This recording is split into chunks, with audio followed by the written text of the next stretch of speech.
Aadhaar enrolment ఐడిని ఉపయోగించి శాశ్వత ఖాతా సంఖ్య తీసుకున్న వారు తమ కార్డును ఆధార్ నంబర్తో అనుసంధానం చేసుకోవాలని కేంద్రం తెలిపింది. ఇందుకోసం 2025 డిసెంబర్ 31న గడువును నిర్దేశించింది.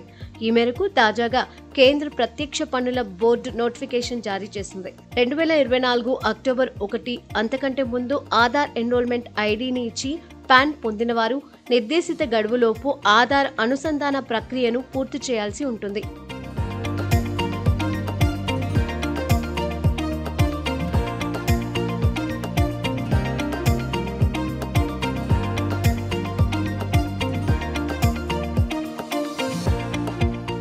పాన్ ఆధార్ అనుసంధానానికి అనుసరించిన ప్రక్రియనే దీనికి ఫాలో అవ్వాల్సి ఉంటుంది.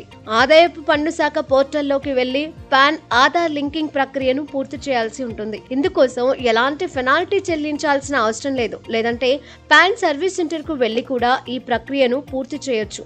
అయితే సాధారణ వినియోగదారులు పాన్ ఆధార్ కార్డు అనుసంధానం చేయాలంటే పెనాల్టీ పడుతుంది. పాన్ ఆధార్ లింకుకు ఇచ్చిన గడువు 2023 జూన్ 30తో ముగియడంతో పెనాల్టీ విధిస్తున్నారు. ఎన్రోల్మెంట్ ఐడి ఇచ్చిన వారికి దీని నుంచి మినహాయింపు ఉంది. ఒకవేళ గడువులోగా అనుసంధానం పూర్తి చేయకపోతే పెనాల్టీతో పాటు పాన్ నిరుపయోగంగా మారే అవకాశం ఉంటుంది.